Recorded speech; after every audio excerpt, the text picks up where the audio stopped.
सुप्रभात प्यारे बच्चों, हिंदी की कक्षा में आपका स्वागत है। आज फिर से हम अपनी कक्षा की शुरुआत एक नए विचार से करेंगे। सफलता के लिए आत्मविश्वास आवश्यक है और आत्मविश्वास के लिए तैयारी। यानी यदि जीवन में हमें सफलता चाहिए तो उसके लिए हमें खुद पर विश्वास होना बहुत ज़रूरी है।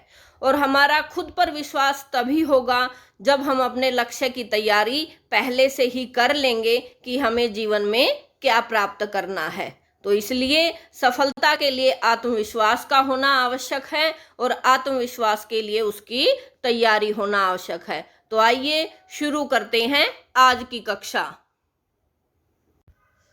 तो प्यारे बच्चों, आज हम करेंगे ज्ञान सागर पाठ 16, जो कि एक कविता है एक तिनका। ये जो पाठ है बच्चों, वो केवल पढ़ने के लिए है, तो इसके प्रश्न उत्तर हम नहीं करेंगे, लेकिन इसकी अभ्यास अगर हम जरूर करेंगे। तो आइए करते हैं पाठ 16 एक तिनका। एक तिनका जो है वो अयोध्या सिंह उपाध्याय द्वारा रचित एक कविता है, जिसमें कवि ने घमंड न करने का संदेश दिया है।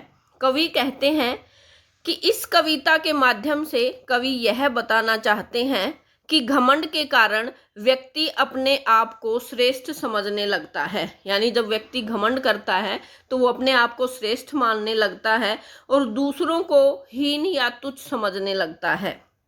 लेकिन जब विपरीत परिस्थितियां आती हैं तो उसे वास्तविकता का ज्ञान करा देती हैं। तो एक छोटी सी घटना के माध्यम से कवि को भी जो है अपनी वास्तविक स्थिति का ज्ञान हो जाता है, और इसीलिए इस कविता के माध्यम से कवि ने हमें घमंड न करने का संदेश दिया है कि हमें कभी भी घमंड नहीं करना चाहिए। तो आइए शुरू करते हैं आज की कविता एक तिनका। मैं घमंडों में भरा ऐंठा हुआ, एक दिन जब था मुंडेरे पर खड़ा, अचानक दूर से उड़ता हुआ, एक तिनका आंख में मेरी पड़ा। तो यहाँ पर कवि कहते हैं कि मैं घमंडों में भरा ऐंठा हुआ, एक दिन जब था मुंडेर पर खड़ा हुआ। ऐंठा हुआ होता है अकड़ा हुआ, मुंडेर होती है हमारी छत की दीवार। तो कवि कहता है कि जब मैं एक दिन घमंड में भरा हुआ छत की मुंडेर पर अकड़ा हुआ खड़ा था, यानी मेरे अंदर घमंड था और मैं अकड़ के साथ अपनी छत की मुंडेर पर खड़ा हुआ था, अचानक दूर से उड़ता हुआ एक तिनका आंख में मेरी पड़ा। कवि कहता है कि तभी जब मैं घमंड में भरा हुआ खड़ा था, अचानक दूर से एक छोटा सा घास का तिनका आकर मेरी आंख में गिर जाता है। मैं झिझक उठा हुआ बेचैन सा। कवि कहता है झिझक यानी व्याकुल हो जाना, और बेचैन भी बेचैन हो जाना या व्याकुल हो जाना एक ही बात है। कवि कहते हैं कि आंख में तिनका गिरने के कारण मैं व्याकुल हो गया और बेचैन हो गया।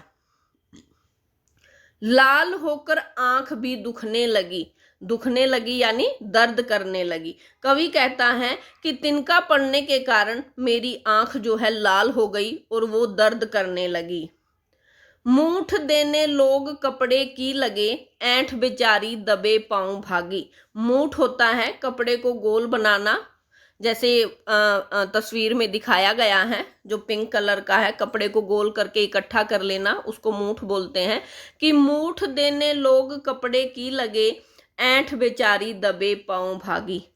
तो जब कवि की आंख जो है वो लाल हो गई, उसको दर्द होने लगा, तो तिनका निकालने के लिए लोगों ने अलग अलग तरीके के उपाय निकाले।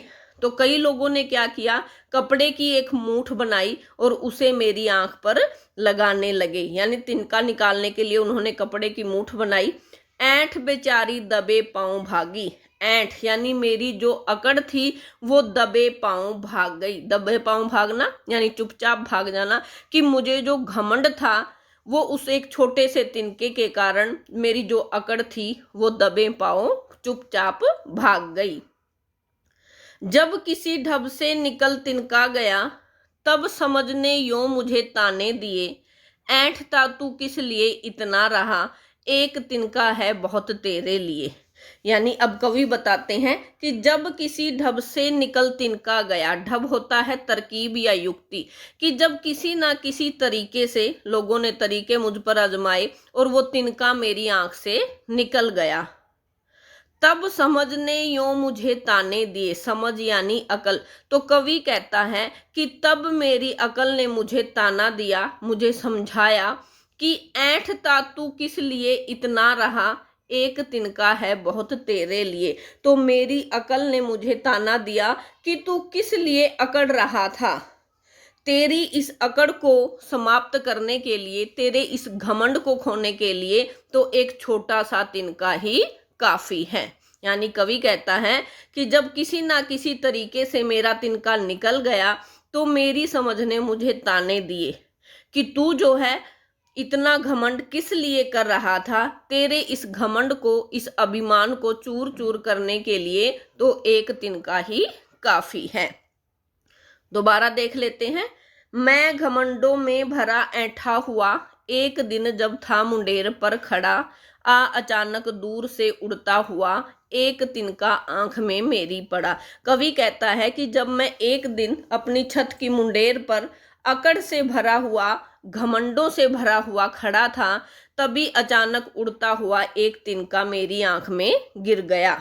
मैं झिझक उठा, हुआ बेचैन सा, लाल होकर आंख भी दुखने लगी। मूठ देने लोग कपड़े की लगे, ऐंठ बेचारी दबे पांव भागी। तो कवि कहता है कि तिनका गिरने के कारण मैं व्याकुल हो गया, बेचैन हो गया, और बार बार आंख रगड़ने के कारण वो लाल हो गई और दर्द भी करने लगी। तो लोगों ने जो है अलग अलग तरीके आजमाए मेरा तिनका निकालने के लिए। लोगों ने कपड़े की मूठ बनाई, मूठ होता है कपड़े को इकट्ठा कर लेना, कपड़े की मूठ लगा बनाकर मेरी आंख को दबाया, तिनका निकालने का प्रयास किया। तब जो मेरी अकड़ थी, यानी जो मैं घमंडों में भरा हुआ था, जो अकड़ से खड़ा था, मेरी जो अकड़ है वो चुपचाप भाग गई या निकल गई। जब किसी ढब से निकल तिनका गया, तब समझने यूं मुझे ताने दिए, ऐंठता तू किस लिए इतना रहा, एक तिनका है बहुत तेरे लिए। तो कवि कहते हैं कि जब किसी तरीके से वो तिनका मेरी आंख से निकल गया तो मेरी अकल ने मुझे ताना दिया, यानी मुझे ताना मारा और कहा कि तू किस लिए इतना अकड़ रहा था, तुझे किस चीज का घमंड था। तेरी इस अकड़ को निकालने के लिए, इस अभिमान को निकालने के लिए एक तिनका ही काफी है। तो यहाँ पर कवि ने ये संदेश दिया है कि हमें कभी भी अपने आप को सर्वश्रेष्ठ नहीं समझना चाहिए, दूसरों को हीन नहीं समझना चाहिए, क्योंकि जब विपरीत परिस्थितियां आती हैं तो वो हमें वास्तविकता का एहसास करा देती हैं। तो इस दुनिया में सभी का सम्मान करें, चाहे छोटा हो चाहे बड़ा हो, सभी को बराबर समझें, कोई भी बड़ा छोटा नहीं होता। और व्यक्ति का घमंड तोड़ने के लिए तो एक छोटी सी वस्तु ही काफी है। आज की कक्षा में इतना ही, फिर मिलते हैं।